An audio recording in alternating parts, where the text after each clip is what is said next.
What's up, guys? It's Andrea. Today, silkworms infect the transporters. Chief O'Brien is a good friend, then a really bad one. And we ask the question, why the heck are the crew members worms? Stay tuned. Welcome to the TNG Podcast, the number one place in the Alpha Quadrant to geek out about all things Star Trek: The Next Generation. I'm your co-host, Shereese. Hey, I'm your co-host, Andrea. Today we're talking Season 6, Episode 2, Realm of Fear. This episode was written by Brandon Braga and directed by Cliff Bull. Lieutenant Barclay has a paralyzing fear of the transporter and is convinced that he's being attacked by a creature inside the beam. What are your initial thoughts on this episode, Shereese? So even though this is a Barclay episode, I vaguely remember this episode, and what I remember the most are the giant creepy worms in the transporter, because that was terrifying as a kid. You and I talked earlier about one of the episodes, Schisms, that freaked you out as a kid. This was the episode that freaked me out as a kid. I was like, giant worm. Like, it was just bad CGI or not, doesn't matter. So I remember that. And I also remember overall liking the episode because it was one of those, like, one of the crew members is crazy. Oh, no, wait, they're not. So that was my initial thought. What about you? My initial thoughts were silkworms in the transporter. That's it. That's all I pictured. And that's the main idea. Yeah, there's these like silkworms in the transporter, and Barclay is freaking out about it. I'm not super excited about this episode, to be honest, because this is the last time I'm going to use like a feast analogy, but like, the last few weeks I'm like, oh, this is like a Thanksgiving feast, or like, this is just desserts. You know what this is? This is the lettuce cleanse after you ate too much at Thanksgiving and the holidays. And you're like, now I need to like lose a few pounds because I like overdid it.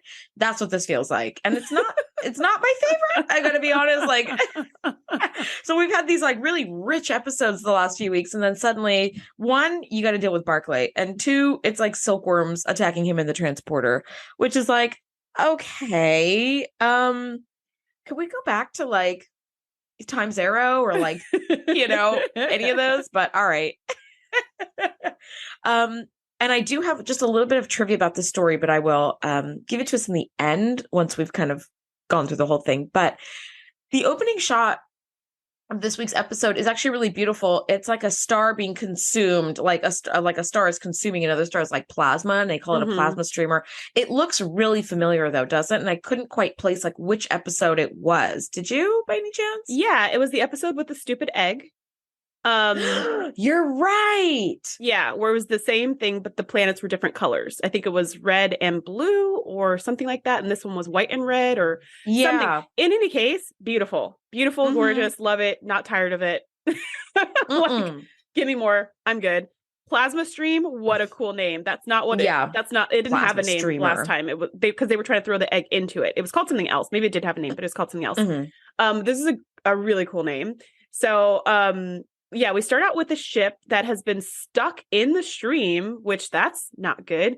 And because this stream is full of plasma and also lots of ionic interference.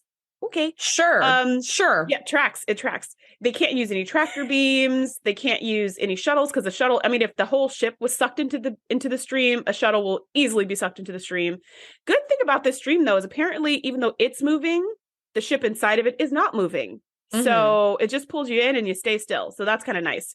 Because in the other episode with the egg, you would get sucked into that collapsing star and then be crushed to death. So at least we didn't have that fear factor added on top of this episode. We didn't have any of that. There was just one storyline. We didn't throw in some B, C, D, E plots.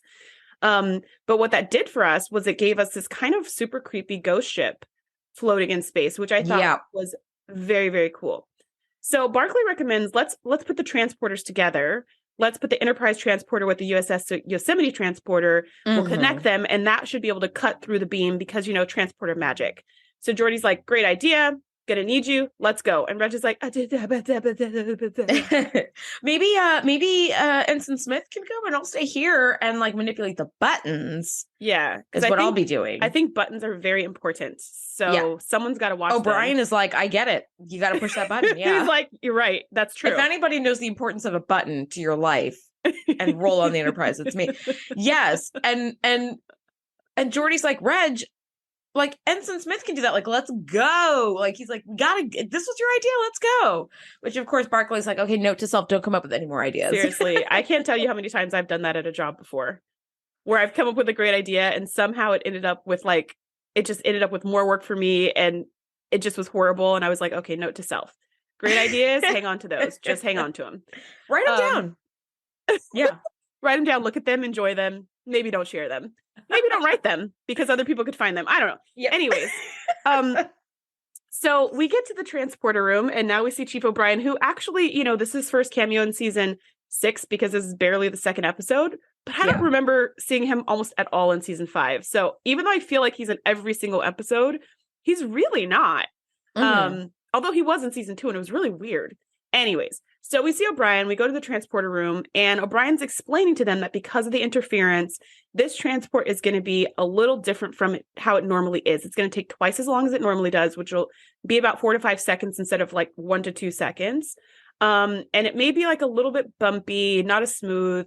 Everyone's like, okay, fine. And Reg, poor Reg, I feel so bad for him. I mean, this actor crushed it in this scene. He is sweating. He is shaking. He is huffing and puffing. He's looking up and down. Like, I felt anxious looking at his anxiety. You know what? You're totally right. And he absolutely nailed it.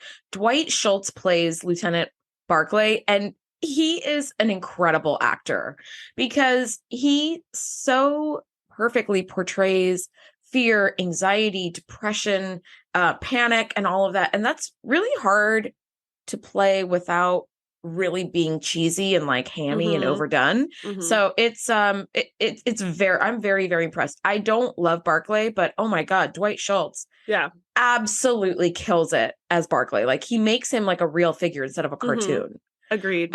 Yeah. And like the closer we're getting to Barclay's turn to transport over, he's like, like he's just really spiraling fast.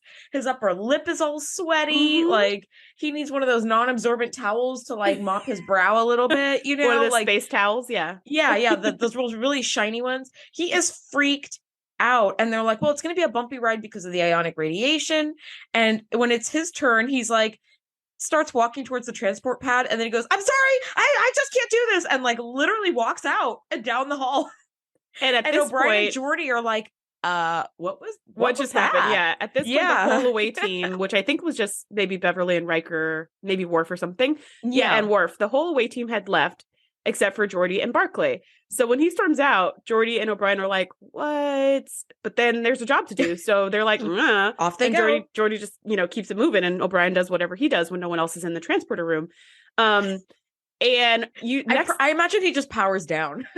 I think he just like plays solitaire on that panel. That's what I think he does. Space he's not solitaire. doing it like on a data pad. No, because he has to look like he's calibrating the sensors or whatever. Yes. Yeah. The photon like triphasers. You never know. Troy might walk in any second. Like you gotta look like you're working. She's very prone to doing that. Okay. So next thing you know, we see Reg in Troy's office, and high five to Reg for going to get help when he needs it, because he is panicking. He's losing it. Typically on the show, when someone loses it, they just kind of lose it. But there's a counselor right there on the ship who's always sitting on the bridge. And she has an office now. Yep. Sweet office setup. She's had an office, but we just rarely have seen her working. We usually see her on the bridge, sometimes in the ready room with the captain. But what I love about this season already, with this episode and next week's episode, is we see her working with patients in her office who are not the captain or Riker. You see her kind of doing her outside job, which I am here for. So he's helping Reg and, saying like, it's okay that you're afraid of the transporters. Lots of people are. And she asks him why he never said anything before. And he's like, because my career in Starfleet would be over if anyone knew. And I was like, tell that to Pulaski. She was fine. She was super fine. Like her career was not harmed in any way. People were just like, she was just like, her. I just don't trust. Yeah. It's like, it just kind of felt a little bit, like, okay, grandma, that's just your like thing. You don't like the technology. Like, that's okay. It's okay. And this is actually, I love that this is such like an analogy for like fear of flying and how crippled by it people are at times, where it's like, I can't do this. I can't function this way. I can't get on a plane. Like I knew someone who, instead of flying, would drive like across the country Yeah. because he was so afraid of flying. And it was Which means he's very limited to only exploring a few continents. Yes, because that's about it, and even still, you've got a 2-week vacation and you spend a week of it just getting there. And a week getting back, yeah. How do you, anyway, but yeah, so it's tough. And I like that, I wrote in my notes, like, being a little dramatic, are we, Reg? Because he was like throwing himself on the couch to be like, it's like, this feels a lot like my middle school students when they do stuff like this. And it's usually because they like forgot their binder like outside on the table. And you're like, just go, it's right there. Just go get it. For me, it's fine. I have this one student who always did that exact thing, that flop on the couch thing. And it was in response to, okay, it's time for class. It was also in response to, okay, it's time for break. Please get out of class. Yeah. Either one would make him just collapse. And I was like, which one is it, buddy? Funny. Yeah. I have noticed the last few years in teaching, when you're teaching, kids are like, can I take a break? Can I go to the bathroom? Can I get a snack? I need to run to the office. And they just want to get out of class and, just go walk around, which, like, I get it. I did that when I was a student as well. But then I want to do that as a teacher. When it was break time or lunchtime, they're like, can I just stay in here? And it's like, no, you can't just stay in here. First of all, you spent all break trying to leave here. And now you don't want to leave. And I need a break. I have to explain to students, like, kids get a break from teachers, but teachers also need a break from kids. Like, you guys are great, but we need our break time to do whatever we need to do. So you need to get out of the classroom. And I've literally had kids be like, no, I'm not leaving. No, I'm just going to sit here. It's like, you can't. Yeah.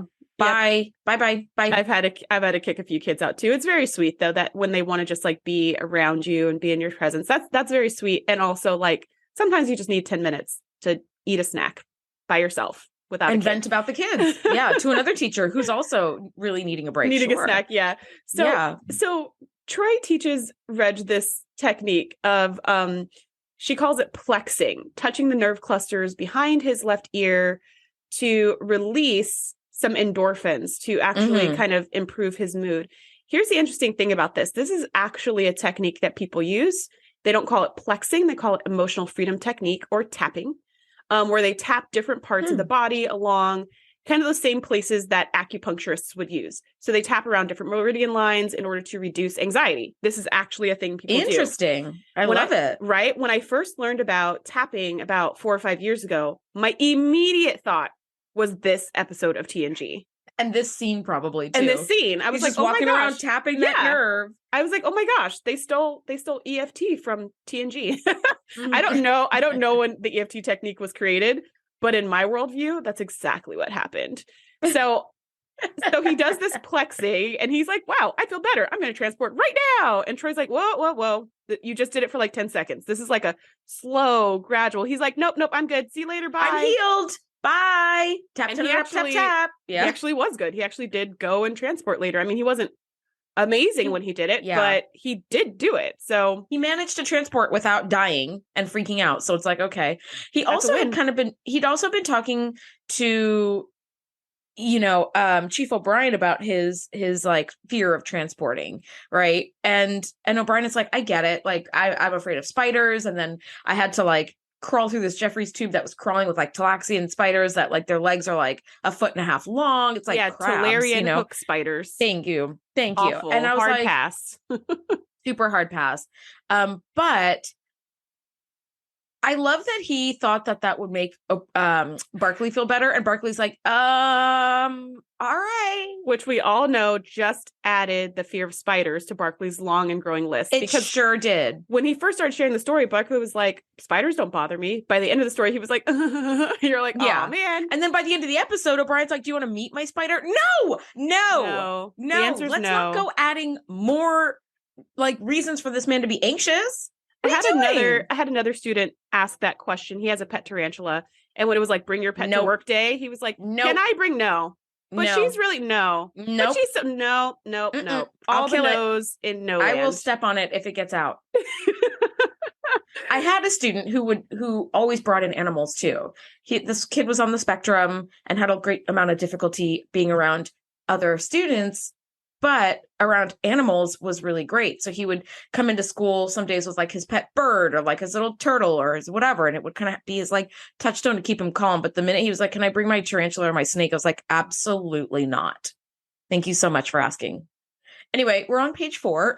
You can play with those pets at home. Yeah. And like one of the kids was like, but he's like, I don't want you to bring a spider. What if it gets out? And I was like, I'll tell you what'll happen if it gets out. I will step on it and kill it. So we're not bringing this thing. And they're like, you would kill a spider. I do all the time. I kill spiders constantly. Don't. I'm a spider assassin. Yeah. So if you want your spider to live, between the heel of my boot and a rolled up newspaper, I'm very well armed. Okay. Like, don't bring a spider in. Thank you. But O'Brien never got that stern message from his middle school teacher. So that's why we get the end of the episode that we get. In any case, looking over at the USS Yosemite, we got this creepy ghost ship, but amazingly, it's not creepy because they don't have creepy music. The lighting's not creepy. The set's not creepy. It just looks completely deserted for no explicable reason. There's no weapons fire. There's no sign of a struggle. There is a sign of an explosion, but that explosion didn't do enough damage. I mean, and then they find one body. Beverly finds one body, but the explosion didn't do any damage to any other people that we see. There's only one body, but there's 4 crewmen missing. All the escape pods are in place. There are just a lot of questions about what happened on this ship. And as they're kind of figuring stuff out, Barclay beams over. And what I love about that exact moment is Geordi sees him and is just like, hey, Reg, let's get you to work. Go ahead and work on XYZ. And it wasn't, I mean, he didn't even mention like, okay, you freaked out like 10 minutes ago. What has changed? Like none of that. And then Riker sees Reg a few like seconds later and same thing. He's just like, hey, Reg, good to have you here. Like they just they're very understanding and they're not making a big deal of it. And they just move on and get back to work. Now, the one thing the explosion did mess up, besides killing that one individual man, which is super sad, is it scrambled all the computer systems. So there's no kind of black box record of what happened. And they've got to try to piece together what happened, where these 4 crewmen go, which is kind of creepy. It is very creepy. I appreciate that they have this like creepy element to the Yosemite without feeding us like creepy music or like somebody walking around looking like intensely scared. Yeah. There is actually a fear of like abandoned places. It's called kenophobia.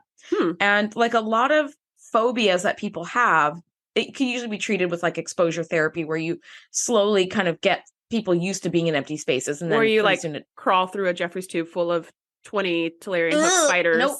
And then you're good with spiders. Oh my God. Yeah. See, that is like the worst version of exposure therapy. 10 out of 10 do not recommend. But kenophobia is actually a fear of like abandoned places. So while some people love going to abandoned places, for example, when I taught chemistry last year, we talked a lot about radiation. So we watched a little bit of the HBO miniseries Chernobyl and kind of talked about what that was like. But there are groups of people who still go to Chernobyl to like photograph the abandoned town that's like, falling to pieces. And I'm like, 1, radiation, like, no, thank that's you. Enough, yeah. I welcome that about as much as I welcome the spiders in my classroom. Nope. And 2, there is something about that abandoned ghost town that's like very interesting. Like I do like looking at pictures of it where I'm like, wow, this is basically a snapshot frozen in time, right? Like the Yosemite is a snapshot frozen in time. And this is what the ship looked like at the time of whatever happened that made these 4 crew members disappear. Also, seems like a pretty good sized ship for just 4 people to be running. I thought it was, a little smaller than the Enterprise and that's it, but I guess not. But anyway, we don't really get scale. Yeah. They all kind of look the same size as the Enterprise to me. Yeah. Right. Unless they're side by side, you're like, oh, because they're all shaped the same. So you're just like, okay, I guess it's the sort Enterprise. Of shaped kind of the same. Yeah. But anyway, kenophobia, is that fear of empty places. It could also be fear of like an empty room or an open field or just a kind of like a big open space. It doesn't have to be just abandoned places. But anyway, I thought that was kind of interesting. So yeah, they find Lieutenant Joshua Kelly. He has died under mysterious circumstances. Now, his whole body is burned badly, but not enough to cause death. So it's like, so what is causing this? And this is where Barclay kind of psychs himself up and finally gets over there.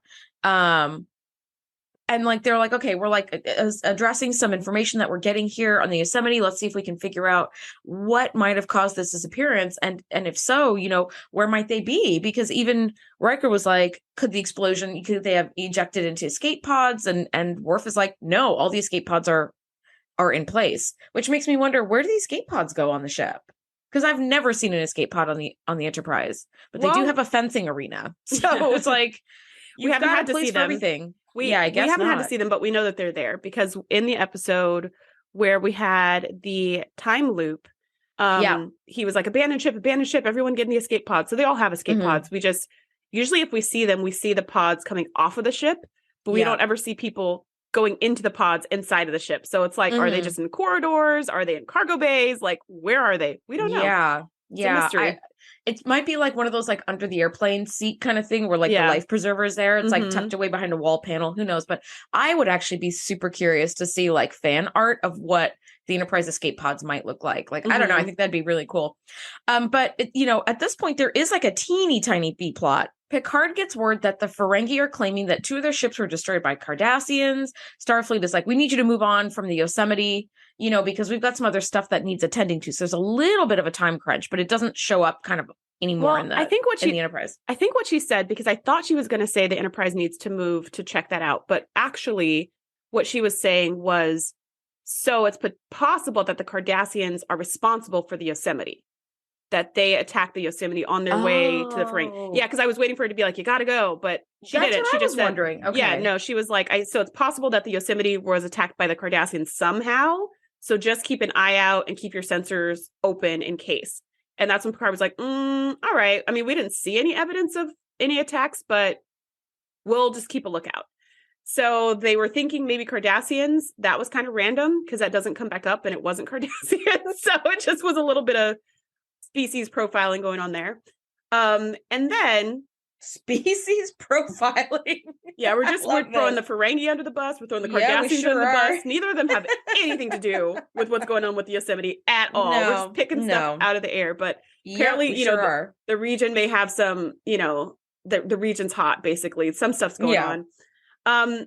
So anyways, they're beaming back over. Beverly's going to go do an autopsy. They find this broken jar, this broken container. So they're going to beam it back over and check out what it was that was inside the transporter. And the thing about the explosion was the explosion happened inside the transporter.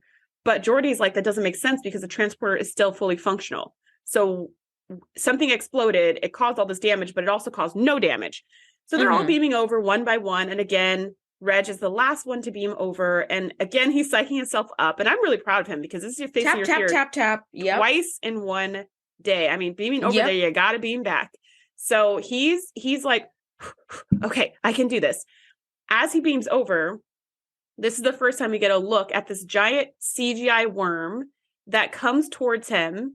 It's like kind of flying perpendicular to him. So you can see the whole like width of it and the breadth of it and how wrinkly and gross it is. Ugh. And then it turns to face him and flies right at him with his big mouth open. And he puts his arm up to block it and it bites his arm. And then boom, he's in the transporter room. And I was like, what would have happened if he didn't put his arm up? It would have been his face. Like it was going right for his face. This to me was terrifying. And the ironic part is that Reg is terrified of transporters because he doesn't want to be atomized and then re-put together. And, all these things that to me are very reasonable fears when it comes to a transporter. But the thing he was not afraid of was a giant worm. No one was afraid of that because that wasn't part of this situation. So it's like the spiders, it's just adding things to his list of things to be afraid of.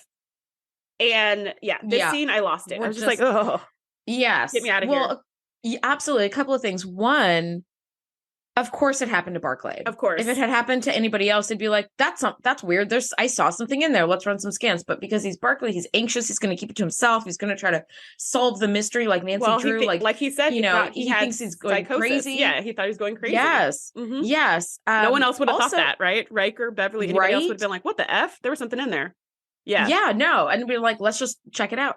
Now, it actually wasn't a CGI worm. I looked into it. The prop master for TNG is Dan Curry, and he actually made that worm It's a model that could, it's sort of a like model, like a puppet. Yeah. That could be kind of maneuvered. And it's like, it went from like his fingers to his forearm. It was a good size. He had like his whole arm in it. I found a really great picture online of him kind of maneuvering the puppet. So that's up on our TNG Instagram right now. You can go check it out at the TNG Podcast. Dan Curry holding this like really gross looking silkworm with that big mouth. I'm like, ew. Yeah. It was pretty gross. It's gross. But yeah, so he narrowly like avoids getting his face bit by this worm. And Barclay asks Geordi if like he's ever seen anything strange in the transporter, but Geordi's like, no, like sometimes I see like a little shadow of some like plasma ionic, some sort of energy trace or something, but like not like any things. But because Starfleet and everyone on the Enterprise is pretty awesome, they actually run some scans on the Heisenberg compensators just to check and see if there was like anything there. So he did actually say like, I feel like I saw something, but it's not super clear. And they're like, well, let's get on it. Let's run a level 3 diagnostic on the Heisenberg compensators and see like what there is. But they don't really. I love that Geordi was just like, he was really kind of like, But then, and Reg was like, it was probably just me. I'm probably just crazy. I probably just made it up. And Geordi's like, yeah, I'm sorry for existing. And Geordi's like, let's run a scan. I love that. I love that they weren't just like, yeah, you probably did. Yeah, you probably did. Like they were like, you no, probably like, are. Yeah. Yeah. Even if you think you just saw something, let's just check it out. Let's be safe rather than sorry. And I'm just, again, this is why I want to work on the Enterprise. Yeah. Like this alone, just the fact that people really believe you when you say things, even if they sound crazy. Mm-hmm. Oh yeah, absolutely. I love that. It's very, remember me when Beverly's like, I swear to God, these people who you don't remember existing exist. And like, they were here and now they're not. And they're like, okay, we're going to run a test. I'm like, thank you. Thank you for not, the last thing people on the Enterprise need to hear is, you're under a lot of stress and you're probably really tired. It's like, yeah, you are under a lot of stress. And I'm sure you are very tired and we're going to run a scan. Because and probably there's a hypo spray for both of those things. Absolutely. Stress and fatigue. Can I get that hypo spray? I would also like a hypo spray. I could really use that. Now, Beverly and Alyssa, yay, it's Alyssa. They run tests on the dead man who's totally burned. And I had the most visceral reaction looking at like the burns. Whoever did the makeup on this special effects. It's legit. Probably also Dan Curry. Like just killed it. Killed it. I mean, the man's legs were like burned all the way to his bones. And I was like, ugh, it was just horrific to look at. And I was incredibly impressed. Yeah, it was as I looked through the gap in my fingers, like and my hands up, I was like, wow, that makeup looks really good. Too good, if you ask me. But yeah, it was very like, oh my God. Yeah, we've come a long way from Tasha Yar's little Sharpie lipstick. Yeah, little Sharpie stain on her cheek that caused her sudden death. Yeah, we've come so far to the point where when they say we want a burn victim, you're like, burn victim, you say? Oh, I can do that. Yeah, they fire up the torches. I'm like, oh my God. Yeah, and I actually, it's terrifying. I noticed that this actor that they got to play this burn victim, even though he just plays a corpse in this whole episode, they made sure he was young and handsome. Like, was that necessary for, couldn't we just get any old kind of actor? Like, can we get normal people a chance? Do they all have to be models? I don't know. Yeah. I just thought that was kind of funny. Like the ship of beautiful people. I know. I was like, he's a corpse. It's playing a corpse. Like, do we need him to be like gorgeous? Can't he just be a person? Anyways, whatever. Yeah, the makeup job was really great. So as they're kind of fiddling around and scanning him and whatnot, Nurse Sagawa is scanning him and he gets neural activity. And she's like, Dr. Crusher. And Beverly's like, what? His brain is working. Okay, 2 cc's of this. Okay, let's start, let's make his heart beat and all this stuff. And they have this, what are those little paddles called that usually bring people back to life? Okay, so they have, right, I'm blanking. It'll come back at the end of the episode. But they have that, but instead it's like the size of a syringe or like a giant pen. Yeah. And they just stick it on top of his chest and it starts working. And I was like, whoa, that's cool. Yeah. That is a cool piece of technology. I defibrillator. That. Defibrillator. That's Woo! it. Yay. Yes. And so they have this little handheld defibrillator, which was just very cool. And it was just cool. So anyways, then he starts breathing. He takes this really big breath and you're like, oh my gosh, is this guy really alive? That's what I thought.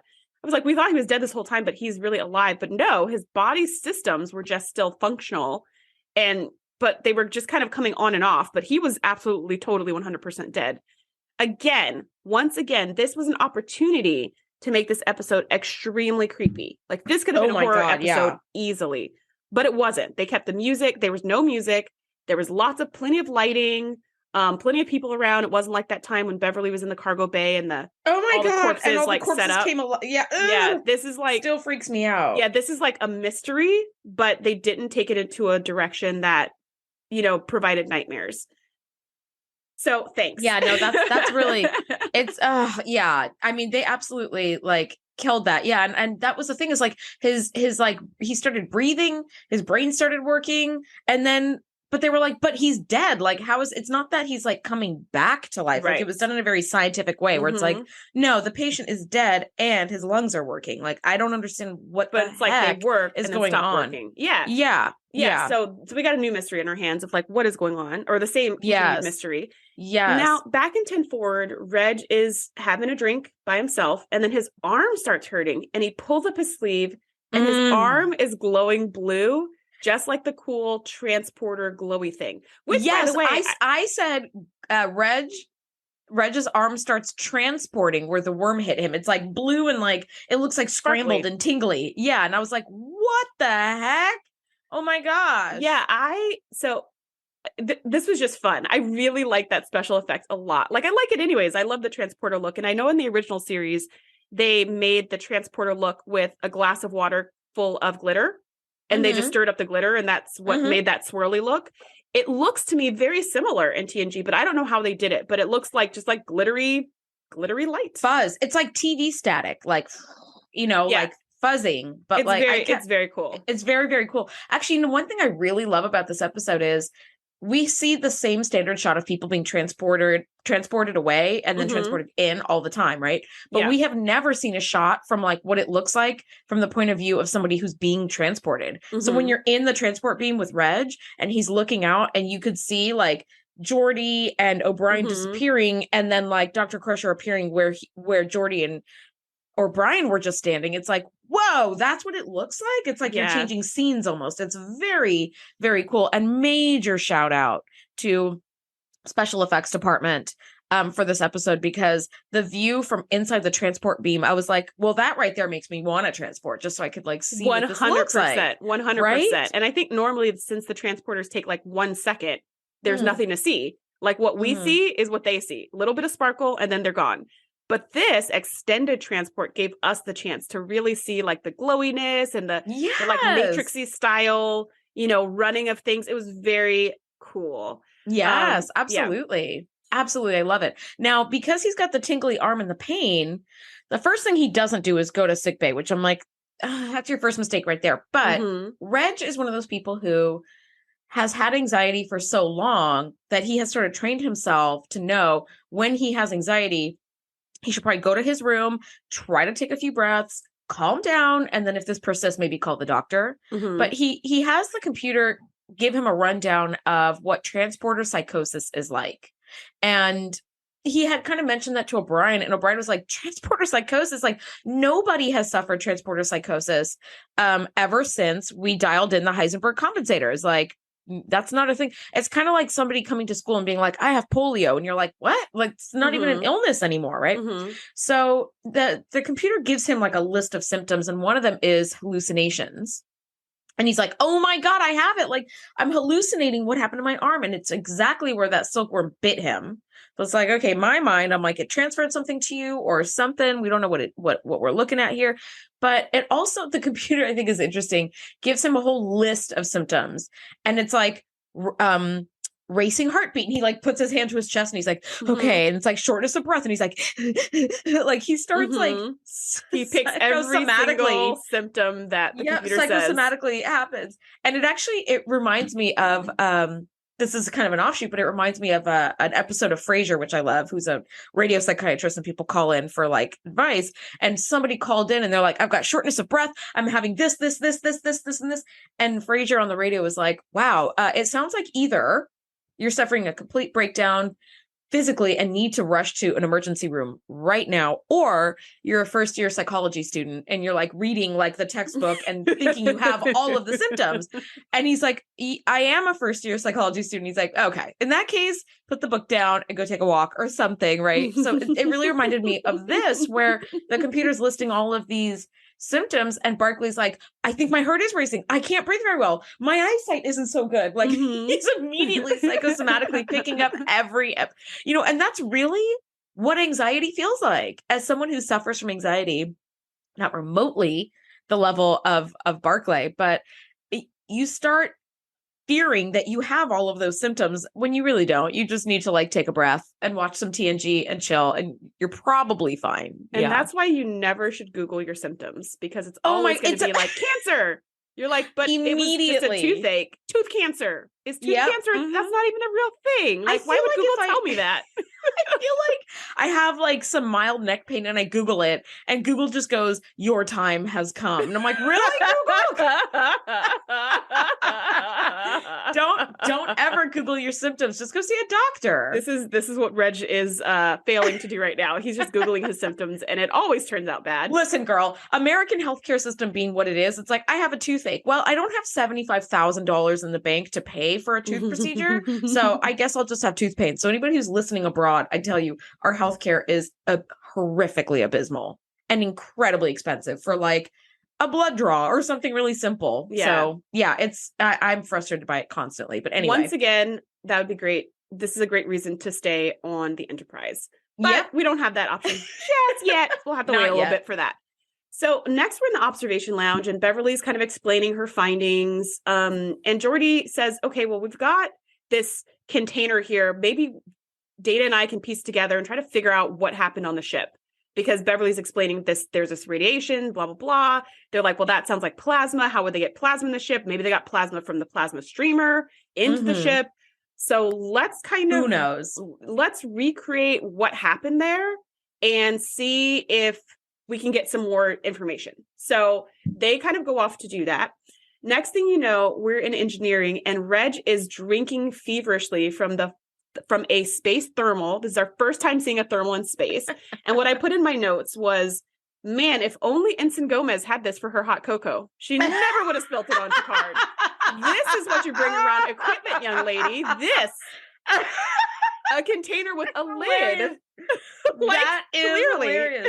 Or if lab procedures had been in place, like when we've both worked in labs, there is literally a little shelf. Cocoa. Yeah, right, there's a little shelf right outside the door to the lab where you put all your drinks and you step outside to take a sip, and you can usually stand in the door with the door open, take a sip, put it back on the shelf, and go back inside the lab so that you don't spill shit everywhere.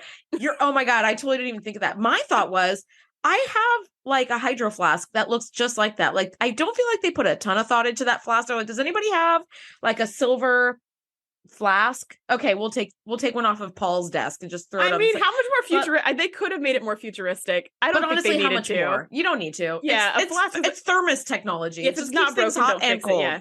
Yeah, but I love that, like, while Data and Geordi are busy being like, do we think it might be this? Okay, well, maybe let's test for that.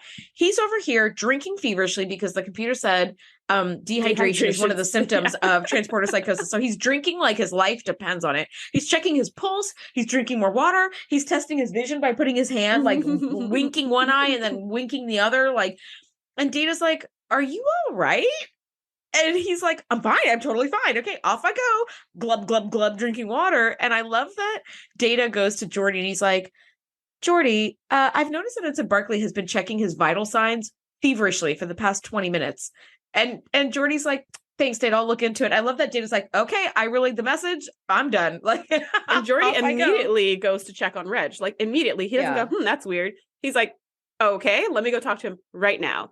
He goes to talk to him, and Reg is just, again, he's like sweating, shaking, all the things.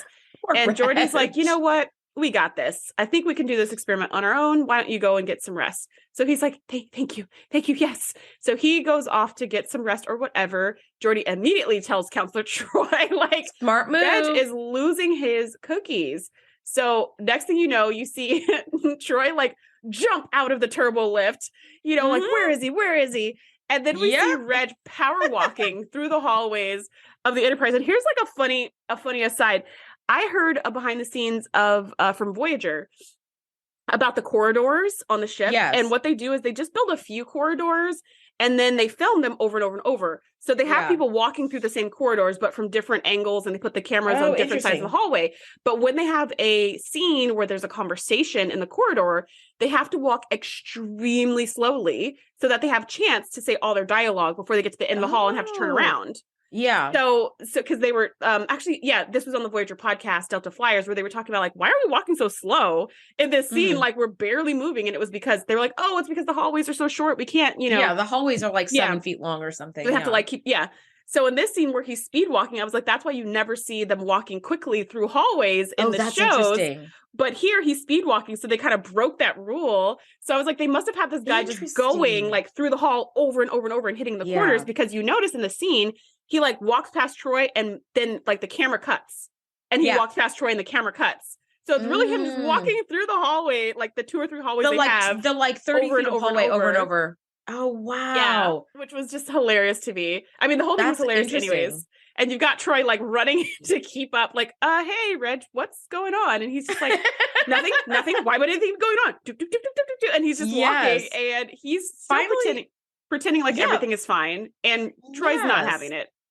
Yeah. And he finally kind of caves and he's like, fine, I'm having trouble sleeping. And like, I read that like, I'm trying to expend my excess energy so I can tire out, which I kind of feel that because I've had trouble sleeping since I was a kid. And so I have to take Benadryl every night to like make me sleepy so I can sleep. And if I don't take Benadryl, like I may not fall asleep at all, or I may fall asleep and then wake up like an hour later and then I can't fall back asleep. Right. But one of the things I notice is every once in a while, maybe like twice a month when I take my Benadryl, I'll get restless leg syndrome where like your legs like need to move. So I literally will like lay in bed on my back and just kind of like kick my legs around in the air just to kind of like get that excess wiggles out. And then once it takes like 10 minutes of just like a good hard like shaking it out with your legs, and then it kind of goes away. But the first time that it happened, I was like, why can't my legs sit still? Like, what is going on? But yeah, so he's trying to blow off that extra energy. And I love that Deanna's like, look, there has been some stuff going on that has been very strange around your behavior. So you could be a danger to yourself because you're not focusing. You could make a mistake that can hurt you or somebody else. So I'm going to have to relieve you of duty until this is sort of figured out. And I love that he's like, you do whatever you need to do. And like, he's like, bum, bum, bum, bum, bum, like storms off. It's like, okay. And I love that he goes to his room to meditate, but he keeps upping like the bird call sound and the computer. And pretty soon it just seems all I could picture with the amount of like birds cawing at him is that he's like sitting on the pier and just handing out bread or something. Cause it's like, or he's like walking by a dumpster or something.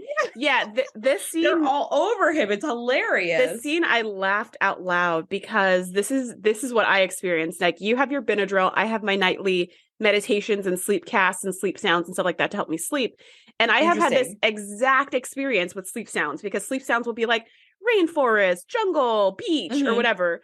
And sometimes the beach sound is like this soothing crashing waves, but sometimes it is the seagulls cawing, and you're like, no, not relaxing, not at all. You're like, you're drifting off to sleep. Sound. It's like,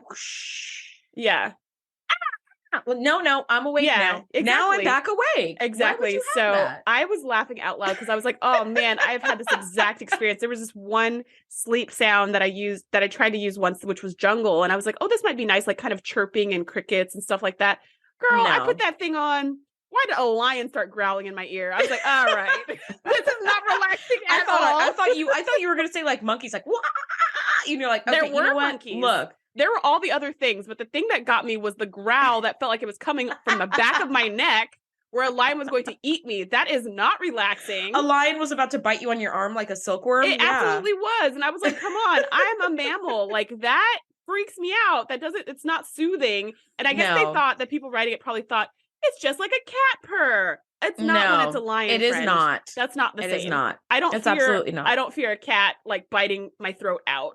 But anyways, so I was laughing at this when Barclay was just like, turn it off, computer, because I do the same thing with my my listening device, where I'm like, off, just sounds off, like let's just not have sound tonight. So Well, you know what he does? He turns it off and he tries to put on just some like calming, soft music to play. Yeah. One thing, it's really nice to see him in pajamas. He's not sleeping in his uniform and his boots and his like tricorder, but he's in like what could actually, like if somebody wore those pajamas in real life, it would look normal and fine. It wasn't, it was kind of like a holographic-y sort of silk print that was like mildly shiny, but it didn't look like future clothes. It just looked real. It wasn't like he didn't have his whole chest exposed, how Picard did the first time we saw him in pajamas. Yeah. By the way, all I can think of is like, that's cold air hitting your chest. That would just keep me awake because I'm a cold person. I'm like, no, I need to be totally covered. Like your quarters temperatures would be perfect because that's true. Enterprise. Because Enterprise. But he like even with the music, like he can't calm down. He just can't calm down. And I really sympathize because when you have anxiety like that, when you're keyed up and there's nobody with you to kind of be like, okay, let's like take a few deep breaths, let's whatever. Like there are times that you're so keyed up, like you just can't calm down until you burn yourself out. And like and I've been there. I've had family members who have been there and it's rough because you're like, okay, it's kind of like a crying toddler. It's like, you just need to cry yourself out and like, then you'll be tired and then you'll sleep, And I felt bad for him. But unfortunately, it doesn't work. His arm starts transporting again. And it looks now like it's his whole now it's arm. Like, it's not just his forearm. It's like up his arm. And you're like, oh shit. Like, and he rouses Chief O'Brien out of bed in the middle of the night. And O'Brien is like, could this have waited till morning? He's like, no, I just need to figure this out. I need you to kind of transport me and hold me sort of in a pattern so I can have a look around. And O'Brien I really like that he tries to lie about the reasons for doing this, and O'Brien catches him in that lie in about 1.3 seconds. He's like, why do you want to do this? We can just, he's like, Commander LaForge wants to do tricorder readings of blah, blah, blah. And he's like, but we can do that from here, sir. And he's like, no, I am giving you an order to do this. And then he goes, yes, sir. May I make a observation? And he's like, sure. He's like, you forgot to bring your tricorder. It's just like, that line lasted for like 2 seconds. Yeah. And then Barclay's just like, okay, fine. I just need to know. I need to know if there's something in there. And I felt like, Barclay, buddy, why didn't you just tell him that in the first place? You didn't have to lie. You didn't have to trick him. You didn't have to order him. You could just be like, listen, O'Brien, I know this sounds ridiculous, but I have to know. I can't even sleep. I have to know. Can you please help me? And he would have been like, of course, sir. Like he would have done it. He would have done it. So well, this is where I thought that O'Brien was actually really lovely, right? Where like Barclay is like, okay, I just have to know, is there something in the transport beam or am I crazy? Like, I just need to know. And O'Brien is like, of course, like, I got you. Like, we've all been there. We've all been there in some place where you're like, is this me? Am I crazy? Or is something crazy happening around me that like nobody sees or believes, right? So he goes into the beam again and he sees the worm coming towards him and he comes out of the beam just in time. And he tells O'Brien, so he totally sees it. And he's like, wake the senior staff right now. So we see them all in the observation lounge and he's telling them exactly what he has seen. And you know what? A tricorder would have been really good because he's like, well, now I have some like definitive qualitative, statistics and information and data to give you. But at some point they all sort of insinuate like you've been under a lot of stress. It's actually Picard. Haven't been sleeping well. He asks him once and he has lots of good reason for it. Because normally, like in normal life, in our life, as soon as you say I saw something in the transporter, the immediate response would be like, you're sleepy, you're hallucinating. But Geordi believed him. Now at this point, Picard's like, okay, but you've also said this and this and this and this. You've had this weird experience with Troy. You had this weird experience with Geordi. You've done all these things. Could it be possible that you're tired and stressed? Like, he doesn't even say like, you are tired and stressed. He says, could it be possible? And Reg is just like, listen, I know I've been acting weird. All of that is true, which is actually a good sign, right? Because if he didn't know that was weird, this would just be further evidence that something's going on with him, right? But he's like, I know all of this is weird. But I would not have brought you here. I would not have called all of you here if I was not 100% certain. And with that statement, Picard's like, understood. Take the transporters offline. So-and-so do this. So-and-so do this. So-and-so run a diagnostic. And everyone goes into motion. Yeah. And Beverly's like, I'm going to do a deeper scan. We're going to do microcellular. Everyone jumps into it. And I was like, I want to work on the Enterprise. Yeah. where people actually believe you. Yeah. I love that he says like, there's no way I would have called you here in the middle of the night, no less, if I wasn't absolutely sure that something strange is going on. And that's when they're like, okay. Now, Crusher finds that Barclay's arm has that same high energy ionization that was found in Lieutenant Kelly's body.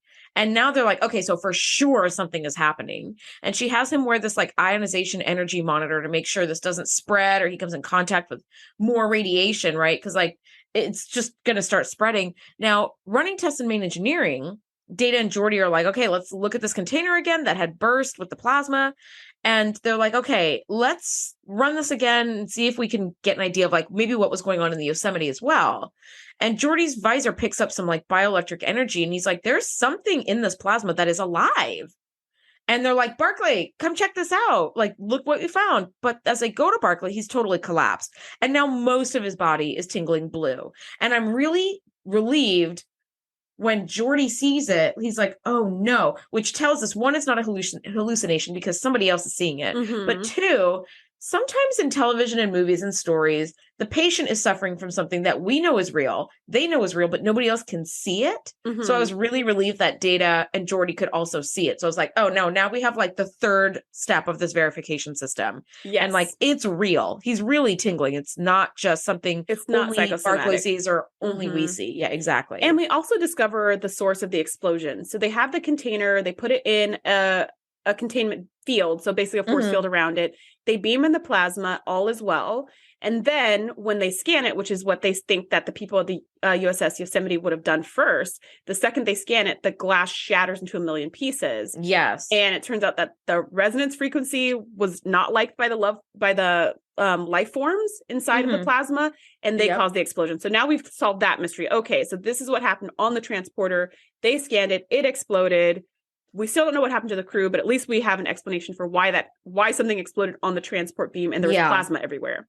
Yeah, absolutely. At least we have some kind of explanation because the whole time it's just been sort of a big mystery as to like, what did happen aboard the ship? First of all, where is everybody? Why is there what looks like an explosion residue in the transporter of the Yosemite, but the transporter still works there? Like, there's just a bunch of stuff How going this on. guy died, but he's covered How in did this guy plasma, die? and plasma's in Yeah, space, this and is he's really not in weird.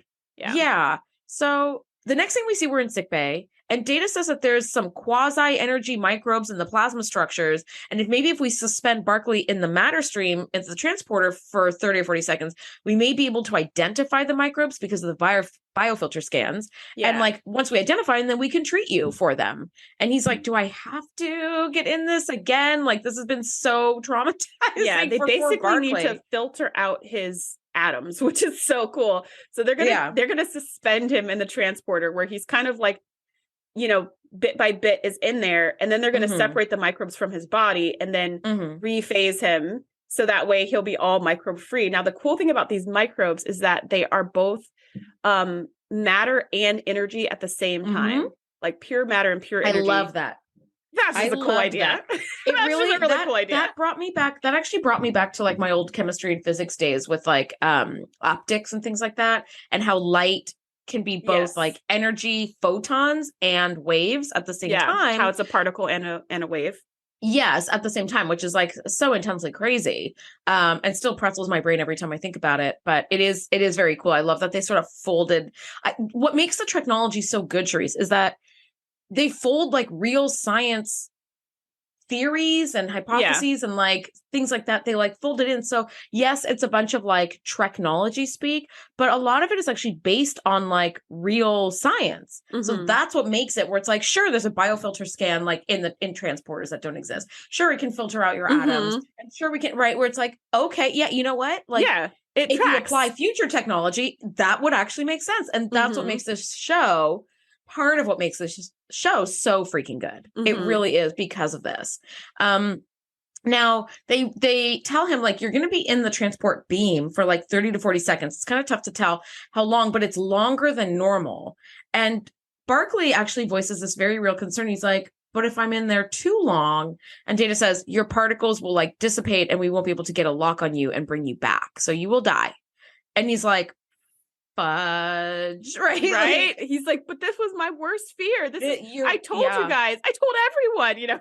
Everybody knows I'm afraid of this. Like, why are you making me be in there longer? But it's like, and well, I have a higher risk of not coming back. You can die from the energy microbes, or you can die from the transporter suspension. But either way, you've got about 10 minutes to decide. So you're like, fine. I will choose to get the transporter. Yes. Try to beam these bad boys out of me or something. Yeah. Now, he goes into the transporter for a long time. He's looking around. He's like, there's that worm again. Like, and then he notices that there are more than one. And he's like, oh my gosh, something in his mind clicked. And I don't know what it was, but he decides to just grab at this worm, which I'd be like, fuck no. But he grabs at it. And the minute he grabs it and holds on to it, O'Brien is like, wait, his pattern, like in the transporter, has increased by like 92%. Like, there's something in there with him. And that's when Geordi's like, oh my God, like there is actually something in there. And they're like, okay, put up a force field. And he's like, and Geordi immediately was like, security to the transporter room. Like, they know there's something in there, and they know that something is coming into the ship again, Good right procedures. Here. For a change. Yay, security. But this moment was an opportunity to be extremely terrifying. Something's coming through the transporter, and we don't know what it is. And Reg has been telling us there's something in the beam, and it's like, and it could be like something scary, or it could be something bad, or something evil, or something dangerous. But the way that they filmed it, you don't get any of those vibes. You're not afraid of anything. There's no creepy music. You're just kind of like, oh, something's in the beam. Is he just going to bring the worm back? I don't know. That's weird. And so you're just kind of curious. It's just curiosity instead of like terror, which they could have absolutely done in this scene. Yeah. And then when Reg materializes, he's holding a crew member in his arms, and they both collapse onto the transporter pad. A Yosemite crew member. Yeah. Yeah, a Yosemite crew member. And they're like, what the? And they drop the force field, and they run up to the transporter pads, and they're like, oh my gosh, this is a Yosemite crew member. And they pull him and they pull Barclay off of the transporter pad. And and Barclay is kind of sort of groggy, a little bit awake. And he's like, he turns to Worf and he's like, there are more crewmen inside the beam. You have to go into the beam, and then you have to hold them and hold on tight, and they'll come back out, or something like that. He gives them instructions on how to do the magic that he just did. Yeah. And they are like, sure thing, sir, and jump onto the transporter. Yeah, I love that the security team are all like, okay, got it. And they just go in, and when they rematerialize, they're holding all the crew members of the Yosemite. Question, why are they worms? Why were they worms? I do not understand that at all. Now, I'm guessing some explanation that Crusher gave was that, like, what you're really seeing... It was data. Yeah, that there's a distortion. What you're really seeing is, like, the microbes themselves that's infecting you. Oh, yeah. And because he's like, but then why do they look so huge? Like, what I saw is, like, way bigger than a microbe, right? It's, like, half of my body size. Like, what the F? Huge. Yeah, and she's like, well, something about the phase inverter, something, the optics look strange, like you're not seeing things to scale. Yeah. But like, so you grab onto a microbe and you end up with a crew member. Like, that I don't get. That's why I don't like this episode that much, because I'm like, you're seeing worms, not just like shadows of people, but as soon as you grab the worm, it turns into a person. You know what? Actually, at the end of my rant that I put in my notes, I wrote, whatever, who even cares? Who cares why they're worms? Who cares? You saved. Yeah, I have. At least, like, one, you're not crazy. Two, it now explains, like, somewhat, very lightly explains what happened to the crew members. They all became worms in the transporter or some shit. And, like, you have to go in there and grab them and pull them out. Thank God he had some courage and some guts to do that, because I would have been like, there's worms in there. Decontaminate, whatever. Yeah, that's it. Like, I wouldn't have grabbed it. Yeah, there's no explanation for why there are worms. There's no explanation for why he grabbed the worms. They do explain that because the explosion, like, suddenly knocked them back in through the transporter beam, and their patterns got, like, stuck inside the transporter. They got trapped. Which is good, because usually you die, because that's what Reg was scared of, right? Is that if you're in there for too long, you die. But this crew has been in for days. They have been in for days. And as worms. Yeah. As worms, and they're fine. So all's well that ends well. Yeah, those have no explanations, and they don't make any sense. But overall, I really think, doesn't. Other than the fact that they're worms, which is dumb, I really like this episode. Like, I really like all the technology. I really like the energy matter microbes. I really like the blue. I don't remember that at all. Blue thing, and the transporter explosion that keeps your pattern. I just thought this episode had so many super duper interesting things in it. So yeah, absolutely. Absolutely. It did have a lot of interesting things to it. I think for me, the mystery as to why the crew member were worms, why were they in the transporter? Why did they look like that? Why did he grab them? Like that kind of takes away from the episode for me. But overall, the technology, you're right, is good. Now, as this episode wraps, Chief O'Brien invites Barclay for a drink in 10 Forward and introduces him to Christina, his pet tarantula. Why did O'Brien think this was a good idea, Shereese? Barclay nearly had a mental breakdown and lived through some of his most traumatic shit like 15 minutes ago. He's generally a very nervous guy anyway. So why would you spring a pet tarantula? No. Even knowing that this thing doesn't have teeth and can't bite? No. Yeah. Absolutely not. I feel like in this episode, O'Brien's like the anti-Troy. Like Troy's really doing all the right things and O'Brien's doing all the wrong things.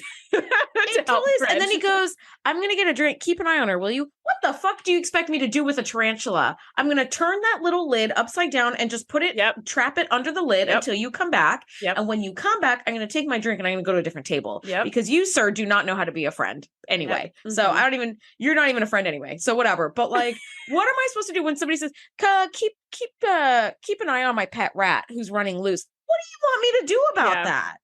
Does it have a little leash on it or something? I can at least kind of keep it from running away. Like, what do you want me to do? I was like, this is so goddamn stupid. I was so annoyed at O'Brien with that. I was like, buddy, read the room. Like, read the friend. Okay. Yeah. Hey, you want to go jump out of a helicopter too while we're at it? Like, what do you... He's not going to win the Friend of the Year award. So let's just leave it at that. Or the Therapist of the Year award. He's not going to be winning that either. He really won't. He might win the Transporter Chief of the Year award though, because he did make the transporters work, and that was very crucial to this episode. So I will say he also was kind of a friendly ear, minus the Christina debacle. He was actually a friendly ear when Barclay was like, I feel like I'm losing my fucking mind and I just need to know. And he's like, okay, you know what? I understand. I'll help you. So I thought that was nice. I do have some trivia. Brandon Braga, who wrote this episode, was a big fan of the original Twilight Zone. And he wrote the script as an homage to Nightmare at 20,000 Feet, which is, for those who haven't seen the episode, is a very iconic Twilight Zone episode that features a very young William Shatner as an airplane passenger who sees a creature outside the aircraft, but nobody believes him. And at the end, you know, he's kind of taken away on a stretcher and going off to like the insane asylum. And the like camera pans at the very, very end to see that there is a ton of damage to this airplane wing, which only could have been so it's like the goblin that he saw, the little creature that he saw, was actually real. And so Brandon Braga commented, quote, I thought it'd be fun to explore the notion that not just everybody likes to fly and not everybody likes to transport, but also like you replace creature on the wing with creature in the transport beam and it's the same story. And I thought that was actually very cool. And I personally love the Twilight Zone. And I, not that long ago, watched Nightmare at 20,000 Feet. So it was pretty fresh in my mind. I was like, wow, I wouldn't have connected those dots. I thought it was a lot more like Brandon Braga has a huge fear of flying. So he said like everybody was aware of it. It slows everything down. Like even if you do fly, it's just this whole process I have to do to kind of be okay with it enough to go. And I will tell you, like, I've had family members who have deathly like fear of flying and would like white knuckle the entire flight. Meanwhile, I'm like sitting next to the window to watch takeoff and landing to be like, oh, this is so cool. Right. I'm very thankful I don't have fear of flying, but I remember this person telling me they can feel all the 30,000 feet between their feet and the ground. They can feel the distance. Yeah, that's terrifying. Which would be. And I'm just like, this is cool. You know, so I'm I can't feel the difference. It's all fake to me. Like the cars seem like little toy cars. Like everything just seems like fake, like movie scene. It doesn't seem real. Yeah. Which is what makes it okay. I would not have connected the dots between those two episodes either, but with you explaining it, I'm like, oh my gosh, this totally is that episode. And something that happened on that episode, which to my knowledge does not happen in real life anymore, is that the flight attendant offered them sleeping pills for the flight. Do you remember that? It was like, well, because you guys are nervous, here, just take these pills and it'll make you fall asleep. Let me just had a handful of just sleeping pills to just any passenger who needs it. It's like, man, we barely give you peanuts these days, let alone narcotics. and not even that, because everybody's got peanut allergies. Yeah, Now it's exactly. just like now it's Chex pretzels. Mix. It's not even, yeah, or some shit. It's where unsalted, it's like, healthy pretzels. Yeah, which is And- exactly what I want on a flight. I'm like, can I have like a scotch, please? I would like 6 tiny pretzels. That's all I need. Just enough to make me thirsty and frantically push the button for you to come back to give me water. But at this point, you have turned off the alerts in the back. So now I'm just extremely thirsty and still not sleepy. And I can't get water. Sleepy. Yeah. But yeah, what were your overall thoughts of this episode? It was, the parts that I didn't like were as bad as I remember, like the worm and the transport beam. But the technology was great, and the amount of like people who are willing to just hear him out and just work through this problem to figure out that there actually was something really there. I thought that part was pretty cool. Like, but again, this feels a little bit like a salad cleanse after all the holiday desserts that we've been having with these like really, really great episodes. So it's a little bit of that feeling, but also like there's a time and a place for salad, I guess. So like, it's okay. It's all right. How about you? There is a time and a place for salad. So true. Yeah. That's our next t-shirt. I really like this episode. I think there's so many cool science possibilities talked about in this episode. I mean, from the little handheld defibrillator to the microbes that are both energy and matter. I mean, this is just sci-fi gold to me. I love all of that. And Reg was not nearly as annoying in this episode as I always remember him being. Like, I remember him being just grating and just like, oh, not this guy. But he didn't feel like that in this episode. I actually had a lot of sympathy for him. And his like stammering and stuff like that just felt balanced. It felt like, yes, that's the proper amount of stammering for this situation versus when we seen him the first time we saw him, we were like, oh my gosh, dude, like just put together a whole sentence. Yeah, it felt a little like over exaggerated, but here it felt legit. Like when he was terrified, I felt it. When he was really anxious, I felt it. So I think he did a great job. And that was probably the best part. Like, I love the technology, but for me, the most surprising part of this episode was that I didn't hate Reg. I didn't despise every minute that I saw his face in this episode at all. Yeah. Like a normal crew member. I love that you say I didn't despite every minute I saw his face. That's pretty rough, girl. You know, some characters are like I'm the asshole. Okay. Some characters are like that, where you're just like, ugh. Like Samuel Clemens, like that was the character where every moment I saw his face. For me, it's like Alexander, too. I'm like, stop having a goddamn temper tantrum, okay? But yes, I get it. Like, there are some, but you know what? You're right. Like, poor Alexander. He was, oh, who cares about him? But like... But usually, you know, Barclay is freaking out when he has to just give a basic report to Riker, where you're like, I get it. Exactly. He's your superior. I also feel a great deal of intimidation, like with my boss and stuff, just because of the power imbalance. Yeah. But this one is like, no, he's legitimately freaked out for a real reason. And his anxiety is proportionate to the problem that he's facing. So it's like, okay, that makes sense. Anyway, next week, we're talking season 6, episode 3, Man of the People. It's going to be great. Thank you guys so much for listening. Can't wait to break this down with you guys next week. Bye. Thanks for geeking out with us. Be sure to join the crew at thetngpodcast.com to be the first to know when we do our live shows or host events exclusively for our members. We'll see you next time.